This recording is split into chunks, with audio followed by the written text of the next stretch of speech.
Tuuli Koitjärv. Tutvustan teile täna üht vahvat rahvusvahelist kunstigalerii lehekülge, kus on väga palju erinevaid virtuaalse kunstiga tegelemise võimalusi lastele. Antud programmid asuvad siis ekraanil oleval aadressil. Kui me siseneme nimetatud keskkonda, siis tuleks meil lastele mõeldud programmid üles otsida hariduse teema alt. Ja siit on kenasti näha kiits võtmesõna all lastele mõeldud programmid. Neid programme on siin päris palju.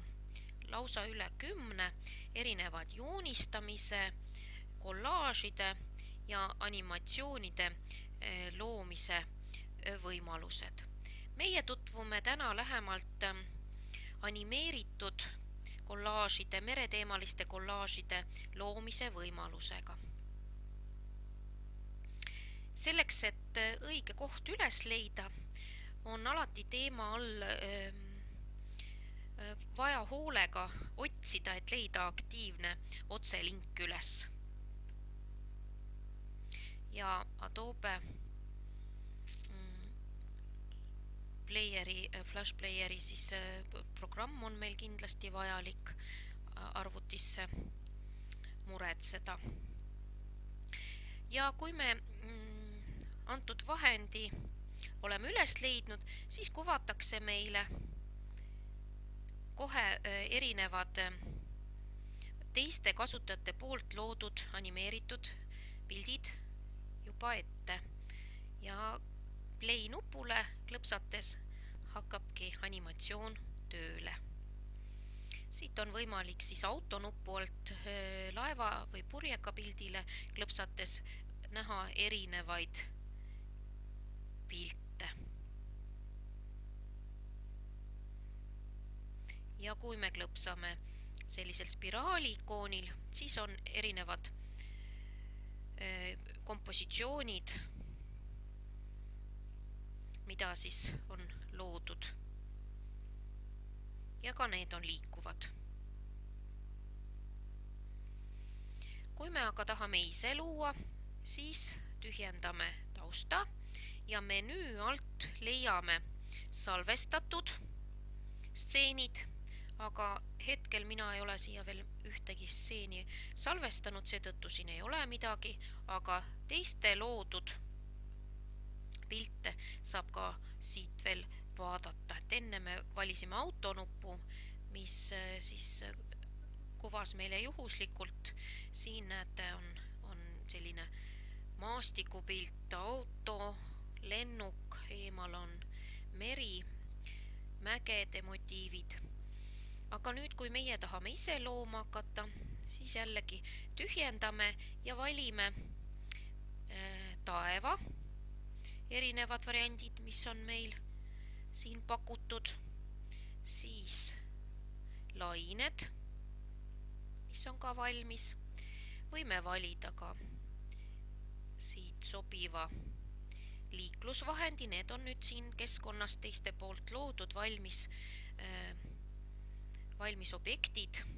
On võimalik veel ehitisi vaadata, inimesi ja enda poolt loodud kollaažid. Ka ise saab siin keskkonnas konstrueerida sellise meresõiduki või laeva või taeva või mere ja nii edasi.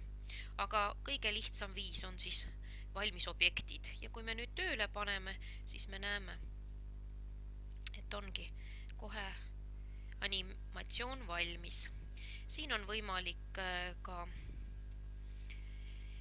ise luua üksikuid detaile ja vaatame, kuidas siis see toimub. Jällegi tühjendame ja võtame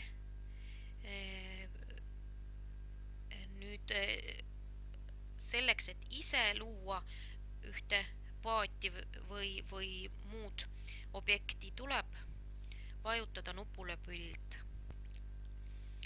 Ja siin te näete 4 võimalust. Esimene on selline paigalseisev objekt. siis on liikuja, see tähendab näiteks paat, mille me teeme valmis ja mis liigubki ainult kogu aeg siis ühes suunas. Järgmine on selline võbelev, nagu meri, merelaineid, kui me paneme erinevad tükid liikuma, siis saamegi sellise merd kujutada. Ja viimane 4. on kombineeritud detailid liiguvad ja ka võbelevad. Aga vaatame siis need erinevad variandid. Ja esiteks teeme sellise paigalseisva detaili. Siit alt me saame valida, mis tükkidest me soovime seda paigalseisvat kujundust teha. Siin me saame muuta suurust, pöörata ja siis saab ka muuta peegelpilti. Nüüd proovime leida ühe teise tüki. Siin on võimalik ka siis valida, et kumb nendest siis on ees ja kumb taga. Näete, nüüd me saime niimoodi, et see püstine osa on taga. Ja kui on meil valmis, siis valimegi siit, kas me tahame, et ta on paigalseisev, liikuv objekt, võbelev või võbelev ja liikuv ühe korraga. No näiteks valime, et ta on liikuv ja vaatame. Nii, ja näete, niimoodi ta liigubki. Stopp. Nüüd, kui me tahame siia pildile seda enda koostatud objekti, mida me praegu just tegime, siis me võtame siit pilts. Ja näete, nüüd see siin all meil olemas ongi just sellisel kujul, nagu meie liikuva objektina ta lõime.